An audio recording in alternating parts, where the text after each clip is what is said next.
Aujourd'hui, je te montre 7 astuces pour utiliser le plus d'anges possible dans une boîte comme celle-ci et pour les conserver le plus longtemps possible. Salut, je m'appelle Yannick et bienvenue sur ma chaîne. Ici, on parle de musique, mais surtout, je te montre plein de trucs sur le saxophone. Alors, n'hésite pas à t'abonner pour progresser rapidement. Dans la vidéo d'aujourd'hui, on va parler d'anches. Les anches sont vraiment une problématique pour les saxophonistes et tous les autres instrumentistes qui utilisent ce petit morceau de bois parce que c'est pas stable, c'est jamais pareil et c'est à l'affût de la température. Ici, il fait chaud, si c'est humide, ça ne sera pas la même réponse que tu vas avoir. Et ça peut affecter effectivement la façon dont tu vas jouer, le timbre de ton instrument. Est-ce que c'est trop difficile? Est-ce que c'est trop facile? Est-ce que le son est trop clair? En plus, comme c'est du bois, ça bouge beaucoup.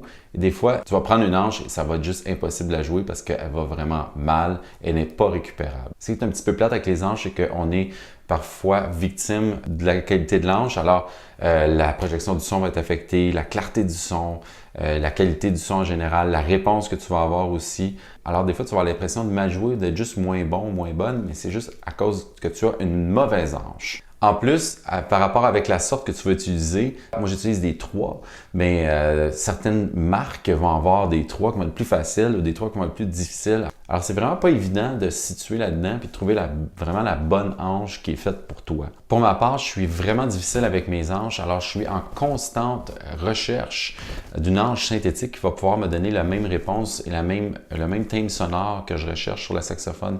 Alors si jamais tu as une solution, je t'invite vraiment à me laisser ça dans les commentaires. J'en ai essayé beaucoup, là, mais peut-être que tu as une marque que je ne connais pas, que tu aimes beaucoup et qui pourrait m'aider moi aussi. Alors n'hésite pas à me laisser ça en bas. Cela dit, je te donne 7 astuces que j'ai développées au fil des années et qui m'ont quand même permis de sauver beaucoup d'anches et de prolonger leur vie. Quand j'ai une bonne anche, je peux vraiment la faire durer longtemps. Là. Un mois, je suis même allé plus loin que ça. Là. Évidemment, les anches, plus elles vont vieillir, plus elles perdent de leur harmonique. Mais si tu utilises les trucs que je te donne aujourd'hui, tu vas pouvoir vraiment sauver plusieurs anches. Alors, on y va avec la première astuce.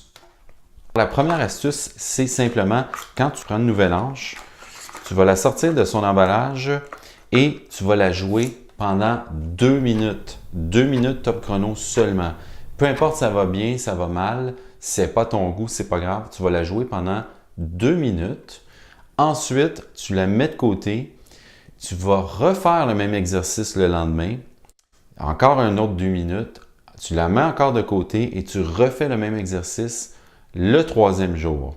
Ensuite, le 4e jour, tu vas voir que ton anche, elle s'est vraiment transformée. Je crois que c'est à cause des enzymes dans la salive et le bois se transforme. Mais souvent, j'ai eu affaire avec une anche qui allait très mal le premier jour. Et rendu au 4e jour, c'est une anche que j'ai pu récupérer et qui allait vraiment bien. Alors, le plus important, c'est de 2 minutes, pause d'une journée, 2 minutes, 2 minutes, 2 minutes. Et 4e journée, là, tu peux vraiment l'utiliser normalement. Deuxième astuce, peut-être tu vas trouver ça drôle. Et cela dit, encore une fois, c'est des trucs que j'ai développés au fil des années et qui fonctionnent pour moi. Alors, je présume que ça va fonctionner pour toi aussi. C'est de faire sécher ton anche avant de la mettre dans son étui. Comment on fait ça? Moi, je fais simplement souffler dessus jusqu'à temps qu'elle soit plutôt sèche. Tu ne veux pas remettre une anche dans son étui complètement humide. Là, ce qui va arriver, c'est qu'elle va rester humide trop longtemps. Elle va probablement gondoler quand elle va sécher et là, ça va aller très mal pour jouer ensuite. Alors, je te conseille vraiment de la faire sécher. Ensuite, tu la mets dans son étui. Troisième astuce, quand tu as une nouvelle anche, tu joues avec 2 minutes, comme j'ai dit, tu la fais sécher et tu ne remets pas ça là-dedans. Ça sert simplement quand elles sont neuves. Ce que tu dois faire, c'est la mettre dans un porte-anche, peu importe le porte-anche que tu as, en autant que ce soit une surface plate. Alors, ça en est un. Tu ranges ça là-dedans et voilà. La raison, c'est que si tu remets ça là-dedans après avoir joué, elle va toute gondoler, ça va être difficile de la récupérer. 4e astuce que tu peux appliquer si justement une anche va gondoler ici à l'extrémité, et toute gondoler, pour pouvoir la récupérer, ce que tu peux faire, c'est que tu prends ton bec et ici, il y a une surface qui s'appelle la table, qui est vraiment très plate. Alors, tu vas prendre ton anche et ton bec, tu vas mettre la surface qui est gondolée sur la table et tu vas peser avec ton pouce pendant, je ne sais pas, 30 secondes, 1 minute, okay, pour qu'elle se redresse.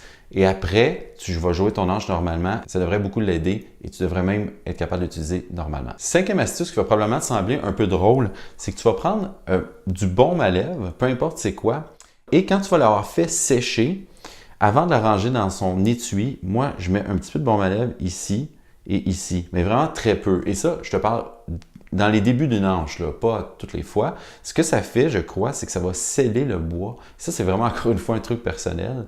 Mais moi, ça fonctionne vraiment ça parce que ensuite, l'anche, elle ne peut pas s'imbiber de salive ou d'eau. Quand elle est imbibée d'eau, ça va vraiment très, très, très mal. Oui, il faut qu'elle soit humide. Une anche, il faut que ça soit humide, mais pas trop. Alors, le baume à lèvres, pour moi, c'est un truc. Là, mes amis, ils rient toujours, hein, en passant. Là, tout le monde rit de ça, mais pour moi, ça fonctionne. Je peux conserver mes anches vraiment longtemps, puis je pense que c'est une des raisons. Sixième astuce qui est vraiment importante aussi.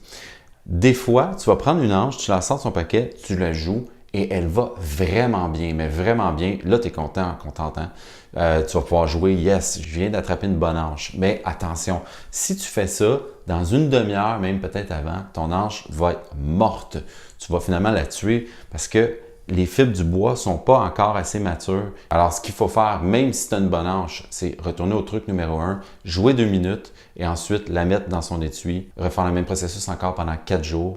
Et là, ton anche va être encore mieux qu'elle était. La septième astuce, c'est si après avoir fait les 6 premières étapes, le 4e jour, tu as une anche qui va quand même bien, sauf qu'elle est un peu trop difficile. Alors, il y a une façon finalement de contrer ça, ça va être de la sabler. Et là, il y a une façon de faire ça. Tu ne peux pas prendre un papier sablé et le faire comme ça. Moi, ce que je fais, c'est que je prends une feuille de papier et je m'installe sur une surface très, très plane. Je te conseille de faire ça dans une fenêtre, par exemple, ou un miroir. Tu vas mettre tes doigts sur l'anche, tu vas tourner 30 fois dans un sens et 30 fois dans l'autre sens. Ensuite, tu refais le test, tu joues. Si elle va bien, tu arrêtes ça là. Si elle va pas bien, tu refais le processus. Voilà, c'est ce qui m'a fait la vidéo. J'espère que ça va t'aider à pouvoir utiliser le plus d'anches possible dans une boîte parce que ça coûte plutôt cher et de les conserver le plus longtemps possible. Comme je disais au début, si jamais tu connais un secret d'anche synthétique que je pourrais ne pas connaître, laisse-moi ça dans les commentaires parce que je suis vraiment curieux et toujours à la recherche d'une anche synthétique qui pourrait remplacer le bois. Aussi, si la vidéo t'a plu, je t'invite à t'abonner pour plus de contenu comme ceci. Sinon, je te dis à bientôt. Salut!